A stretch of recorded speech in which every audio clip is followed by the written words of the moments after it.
नमस्कार बच्चों आज मैं आपको पढ़ाने जा रही हूँ अलंकार।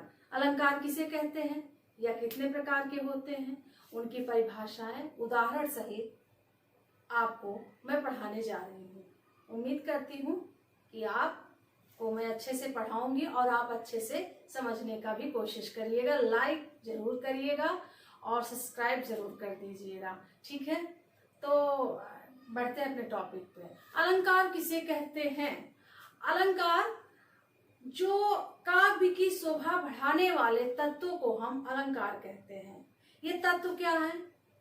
कविताओं को जब हम अलंकृत कर देते हैं, अलंकारों से सुसज्जित कर देते हैं, तो कविताओं की सुंदरता, सौंदर्य बढ़ जाती है। जिस प्रकार से आभूषण के बिना स्त्री सुंदर नहीं लगती है, उसे आभूषण से सुसज्जित कर दीजिए, उसे पहना दीजिए, वो सुंदर लगने लगती है। उसी तरीके से हमारी कविताओं में भी अलंकार के बिना वो अच्छी नहीं लगती है। तो काव्य की शोभा बढ़ाने वाले तत्वों को हम क्या कहते हैं? अलंकार कहते हैं। अलंकार दो प्रकार के होते हैं, अर्थालंकार और शब्द अलंकार। अर्थालंकार किसे कहते हैं? अर्थालंकार जिस काव्य में शब्दों के अर्थ में चमत्कार पाया जाता हो, शब्दों के अर्थ में चमत्कार पाया जाता है, उसे हम क्या कहते हैं? अर्थालंकार कहते हैं। अर्थालंकार का पहला अलंकार क्या है, इसके कितने भाग हैं, हम एक एक करके आपको पढ़ा रहे हैं। पहला है उपमा अलंकार। उपमा अलंकार किसे कहते हैं बच्चों?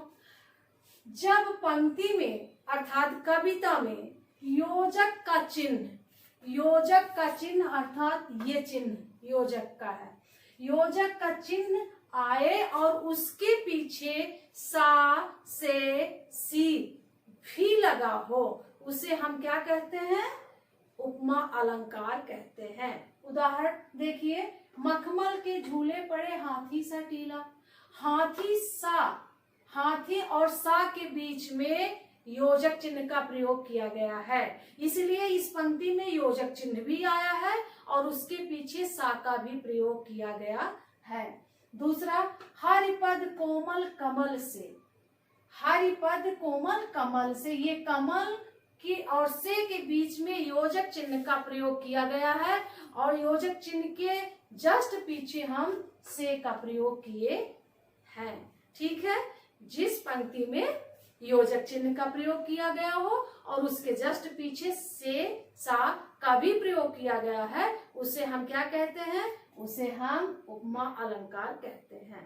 ठीक, अब हम आगे बढ़ते हैं। दूसरा हमारा है रूपक अलंकार। बच्चों, रूपक अलंकार सेम उपमा के ही जैसे है, लेकिन इसमें जो है योजक चिन्ह के जस्ट पीछे सा से का प्रयोग किया गया है, लेकिन इसमें सा से का प्रयोग नहीं किया गया है। इसका भी परिभाषा है, जब पंक्ति में दो शब्दों के बीच में योजक चिन्ह अर्थात ये योजक चिन्ह ये आए और उसके पीछे सा सी जैसे ना आए, उसे हम क्या कहते हैं? रूपक अलंकार कहते हैं। जैसे चरण कमल बंदो गाय। चरण कमल के बीच में हम योजक चिन्ह का प्रयोग तो किए हैं, लेकिन इसके पीछे हमने सासी का प्रयोग नहीं किया है। राम नाम मणिदीप धर जीह देहरी द्वार। मणिदीप और जीह देहरी के बीच में हम योजक चिन्ह का प्रयोग किए हैं, लेकिन इसके पीछे जस्ट हमने सासी का प्रयोग नहीं किया है। ठीक है, अब तीसरा देखते हैं उत्प्रेक्षा अलंकार।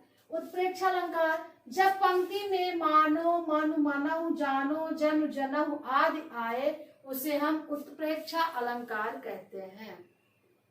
मानो, मन, मनहु, जानो, जन, जनहु आए, उसे हम क्या कहते हैं? उत्प्रेक्षा अलंकार कहते हैं। जैसे मुख मानो चंद्र है, मुख मानो चंद्र है, यहाँ मानव आया है, इसलिए ये उत्प्रेक्षा अलंकार है। अब हम आपको शब्द अलंकार के बारे में बता रहे हैं। ठीक है, शब्द अलंकार किसे कहते हैं?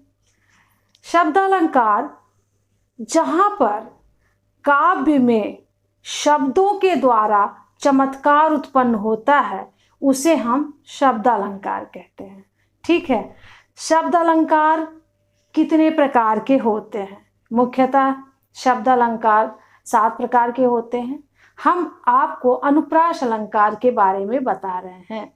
अनुप्रास अलंकार पहला अलंकार है अनुप्रास अलंकार। अनुप्रास अलंकार किसे कहते हैं? अनुप्रास शब्द अनु तथा प्रास से बना हुआ है। अनु तथा प्रास से बना हुआ है, शब्दों से मिलके बना है। और अनु का अर्थ क्या होता है? बार बार। प्रास का क्या अर्थ होता है? प्रास का है वर्ड। ठीक है, अब इसकी परिभाषा ये है, अर्थात वर्णों की आवृत्ति बार बार होता है, उसे अनुप्रास अलंकार कहते हैं।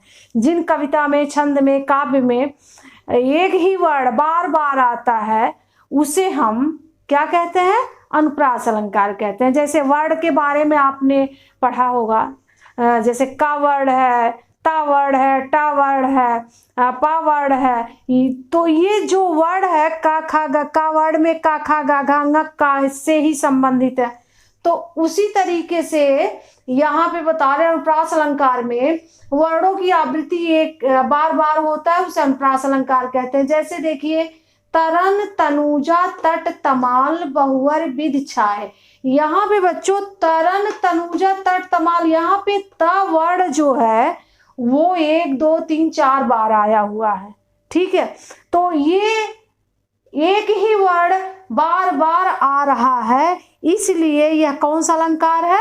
अनुप्रास अलंकार है। ठीक है, अनुप्रास अलंकार के बारे में अब आप बताते हैं अनुप्रास अलंकार कितने प्रकार के होते हैं, इसके कितने भेद हैं। ठीक, पहला है छेका अनुप्रास अलंकार, जहां एक ही वर्ण या अनेक वर्ण की आवृत्ति मात्र एक बार हो, 2 बार आए, अर्थात एक जो वर्ण है उसको लेके और इसके बाद एक वर्ण जो आता है अर्थात 2 बार आता है आए, उसे छेकानुप्रास अलंकार कहते हैं। उदाहरण पे देखिए, नानी तेरी मोरनी को मोर ले गया। बच्चों, नानी तेरी मोरनी, यहाँ नी जो है, नी ये 2 बार आया है, एक पहला आया है उसके बाद एक आता है। तो इसकी परिभाषा भी यही है छेकानुप्रास की, जहां एक वर्ण अनेक वर्ण की आवृत्ति मात्र एक बार हो, अर्थात इसे छोड़ करके मात्र एक बार हो। आपकी शुरुआती कविता में, काव्य में सबसे पहले का जो शब्द है, सब लाइन में पहला शब्द जो आता है उसमें जो वर्ण आता है, उसके बाद के अगर कहीं भी सिर्फ एक ही वर्ण आए, अर्थात उस कविता में 2 वर्ण आता है, उसे हम क्या कहते हैं? छेकानुप्रास अलंकार कहते हैं। जैसे नानी तेरी मोरनी की, नानी यहाँ पे नी वर्ण आया है और यहाँ पे भी नी वर्ण आया है। ठीक है, दूसरा आप देखिए बच्चों, अनुप्रास अलंकार में ये जितने भी प्रकार के हैं, ये ध्यान दीजिएगा वर्णों का ही प्रयोग किया गया है, क्योंकि हमारे अनुप्रास अलंकार की परिभाषा भी है कि एक ही वर्ण बार बार आता है, उसे हम अनुप्रास अलंकार कहते हैं। ठीक है, अब श्रुत्यानुप्रास अलंकार में देखिए, श्रुत्यानुप्रास अलंकार का परिभाषा है कि जहां एक ही उच्चारण स्थान के बहुत से वर्ण का प्रयोग मिलते हैं, उसे श्रुत्यानुप्रास अलंकार कहते हैं। देखिए, एक ही उच्चारण स्थान के वर्णों की आवृत्ति ताल, कंठ, का, च, ट, ता वर्ण आदि से होता है।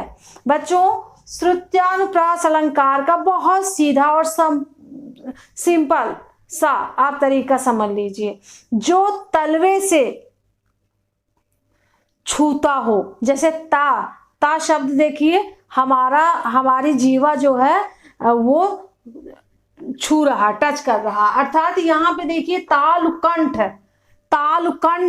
तालुकंठ का अर्थ है त, हमारी जीवा जो है हमारी जीवा जो है वो छू रहा है। ठीक है, त, च, ट, हमारी जीवा ऊपर के भाग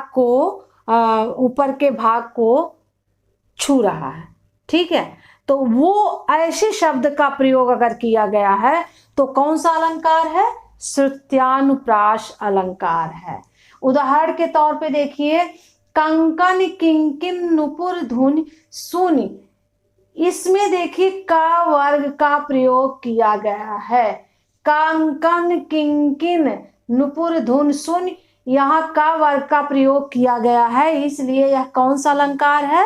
श्रुत्यानुप्रास अलंकार है। अब हम आपको बता रहे हैं वृत्यानुप्रास अलंकार। अनुप्रास अलंकार में 5 प्रकार के हैं। अब ये हमारा तीसरा नंबर है वृत्यानुप्रास अलंकार। ठीक है, जहां किसी एक या अनेक वर्गों की आवृत्ति कई बार होती है, ठीक है, उसे हम क्या कहते हैं? वृत्यानुप्रास अलंकार कहते हैं। एक यानी 2 वर्ग से अधिक, जैसे च वर्ग है तो चवई वर्ग आएगा, 2 से भी अधिक है, कई बार है, उसे हम वृत्यानुप्रास अलंकार कहते हैं। जैसे उदाहरण में देखिए, चाचा ने चाची को चांदी की चम्मच से चटनी चटाई। ठीक है, यहाँ पे च वर्ण कई बार आए हैं, 2 से अधिक आए हुए हैं, इसलिए यहाँ कौन सा अलंकार है? वृत्यानुप्रास अलंकार है। ठीक, अत्यानुप्रास अलंकार चौथा नंबर, जहां पर पंक्ति के अंतिम अक्षरों में समानता हो। अंतिम में, जैसे यहाँ देखिए उदाहरण देखिए, मागी नावन केवट आना, कहाँ तुम्हार मरम ना जाना। तो यहाँ पे आना और जाना, ये पहली लाइन के अंत में वही वर्ड है, दूसरी लाइन के भी अंत में वही वर्ड है, तो ये कौन सा अलंकार है? अत्यानुप्रास अलंकार कहते हैं। 5वां और अंतिम, लाटानुप्रास अलंकार, जहां किसी पंक्ति में एक शब्द का बार बार आना किंतु उसका तात्पर्य अर्थात उसका भाव में अंतर आ जाना, उसे हम लाटानुप्रास अलंकार कहते हैं। ठीक है, समझ जाइए कि शब्द वही है लेकिन उसके तात्पर्य जो हैं वो बदल जाते हैं। जैसे पूत कपूत का धन संचय, पूत सपूत का धन संचय, यहाँ कपूत और सपूत दोनों विपरीत अवस्था में हैं। कपूत का मतलब क्या होता है? जो दुष्ट प्रवृत्ति का पुत्र हो, हाँ, और सपूत का क्या अर्थ है? जो अच्छा हो, हाँ, उसमें पुत्र के सारे गुण हो, उसे सपूत कहते हैं। ठीक है, सुंदर पुत्र सुपुत्र कहते हैं। अब हम आपको पढ़ाने जा रहे हैं यमक अलंकार। यमक अलंकार किसे कहते हैं? अभी तक हमने आपको शब्द अलंकार में अनुप्रास अलंकार के कितने भेद होते हैं? 5 भेद होते हैं, 5 प्रकार को मैंने आपको पढ़ाया। अब हम आगे बढ़ते हैं। यमक अलंकार। यमक अलंकार किसे कहते हैं? जहां पर कोई शब्द एक से अधिक बार आए, एक शब्द जो है एक से अधिक बार आए किंतु अर्थ अलग अलग हो। एक ही शब्द कई बार आते हैं लेकिन सबके अर्थ अलग अलग होते हैं, उसे हम क्या कहते हैं? यमक अलंकार कहते हैं। कनक कनक, उदाहरण देखिए, कनक कनक ते 100 गुनी माँ दखता अधिकाय, या खाए बौराय जग या पाए बौराय। यहाँ कनक कनक 2 बार आया है। एक कनक का अर्थ क्या है? सोना, और एक का अर्थ क्या है? धतूरा। ठीक है, सोना बहुत मिल जाने से भी इंसान पागल हो जाता है, बौराय पागल हो जाता है, और धतूरा खा लेने से भी इंसान पागल हो जाता है। ठीक है, तो ये यमक अलंकार हुआ। अब आते हैं श्लेष अलंकार। श्लेष का अर्थ क्या होता है? श्लेष का अर्थ होता है चिपका हुआ, यानी कंप्यूटर की भाषा में पेस्ट कहते हैं। एक बार पेस्ट कीजिए सेलेक्ट करके, फिर उसमें से चाहे जितनी बार निकालिए। उसी तरीके से श्लेष का मतलब है चिपका हुआ। जब किसी शब्द का प्रयोग एक बार एक शब्द आए किंतु उसके अर्थ अलग अलग हो, यानी उसके अर्थ जितने भी निकले, एक ही बार आए एक शब्द और उसके अर्थ भिन्न भिन्न प्रकार के हों, उसे हम श्लेष अलंकार कहते हैं। जैसे प्रियतम बतला दो लाल मेरा कहाँ है। प्रियतम बतला दो लाल मेरा कहाँ है। यहाँ लाल का अर्थ क्या है? एक ही बार आया है लेकिन इसके 2 अर्थ हैं। एक लाल का अर्थ क्या है? पुत्र, बेटा, और दूसरे लाल का अर्थ क्या है? रंग। ठीक है, दूसरा देखिए, चाहनहार सुवर्ण के कविधन और सुनार। यहाँ सुवर्ण का अर्थ क्या है? यहाँ पे चाहनहार स्वर के कविधन और सुनार के लिए सोना है। अब कवि के लिए क्या है? सुंदर रंग है, सुंदर वर्ण है। ठीक है, अब हम बढ़ते हैं आगे। अतिशयोक्त अलंकार। अतिशयोक्त अलंकार बच्चों जहाँ पे बहुत चढ़ा बढ़ा के वर्णन किया जाता है, जिसकी कोई और छोर ना हो, जिसकी कोई सीमा ना हो, उसे हम अतिशयोक्त अलंकार। अरे हद कर दिया, अति हो गई, अति हो गई, आपने तो अति कर दिया, अर्थात बहुत ज्यादा चढ़ा बढ़ा के वर्णन करना, अतिशयोक्त अलंकार। जब किसी व्यक्ति या वस्तु का बढ़ा चढ़ा कर वर्णन किया जाता है तो उसे हम अतिशयोक्त अलंकार कहते हैं। जैसे चांदी जैसा रंग है तेरा, सोने जैसा बाल। ना तो चांदी के जैसे रंग हो सकता है, ना तो सोने जैसा बाल होता है। ठीक है, तो यहाँ पे बहुत ही बढ़ा चढ़ा करके वर्णन किया गया है। ठीक है बच्चों, जिस तरीके से ये उदाहरण में ये गीत की एक लाइन है, इसमें बहुत बढ़ा चढ़ा के वर्णन किया गया है, उसी तरीके भोजपुरी एक गीत है कि लागी झुलनिया में धक्का बलम कलकत्ता निकल गए।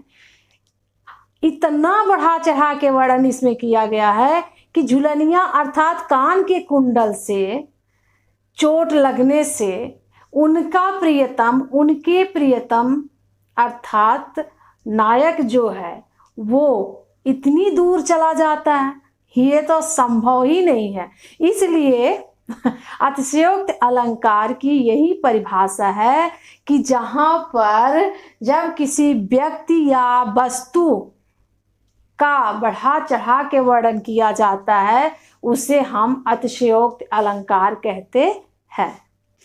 अब मैं आपको भ्रांतिमान अलंकार के बारे में बताने जा रही हूँ। भ्रांतिमान, भ्रम की स्थिति पैदा कर देना, भ्रम हो जाना। ठीक है, भ्रांतिमान अलंकार भ्रम की स्थिति पैदा करना। जैसे उदाहरण, देखा उसको सोचता सुख कौन है, सोचता है अन्य सुख कौन है। देखिए बच्चों, भ्रांतिमान अलंकार में भ्रम की स्थिति पैदा होती है, समझ में ही नहीं आता कि ये कौन है। ठीक है, यहाँ पे जो उदाहरण दिया है रामचरितमानस में, जब सीता जी वन में रहती हैं तो एक सुख उनके पास, सुख मतलब तोता आता है उसके पास और उसे भ्रम हो जाता है कि ये दूसरा तोता कौन है। ठीक है, और उसको समझ में ही नहीं आता है कि मेरे जैसा दूसरा तोता यहाँ कहाँ से आ गया। ठीक है, भ्रम की स्थिति पैदा हो जाना।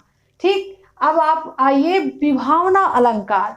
विभावना का तात्पर्य बच्चों है कि बिना भावना के, भावना तो है ही, आगे बी जो लगा हुआ है उसको अलग कर दीजिए, बिना भावना के। तो बिना भावना के क्या? बिना भावना या बिना कारण कुछ भी होना, बिना कारण बिना भावना के कुछ भी होना।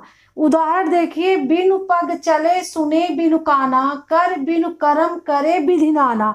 बच्चों यहाँ पे वैसे तो निराकार ब्रह्म की के बारे में कवि ने बताया है कि निराकार ब्रह्म जो होता है ना, उसके ना तो हाथ होते हैं, ना तो पैर होते हैं, ना तो वो पैर से चल, जब होते ही नहीं है तो कैसे चलेगा। ठीक है, तो यहाँ पे उदाहरण दिया है कि जिसके पैर ना हो फिर भी वो चल रहा हो, जिसके हाथ ना हो फिर भी वो खा रहा हो या काम कर रहा हो, जिसके कान ना हो वो सुन रहा हो, जिसके हाथ ना हो तो कर्म कैसे करे।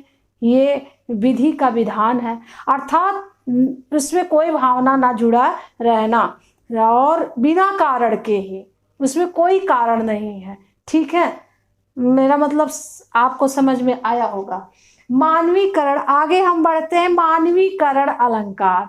मानवीकरण अलंकार बच्चों, छायावादी जितने कवि हैं, प्रकृति प्रेमी जितने कवि हैं, उन लोगों ने अपने कविताओं में मानवीकरण का बहुत ही सुंदर प्रयोग किया है। जैसे जूही की कली, जूही की कली आप लोगों ने पढ़ा होगा।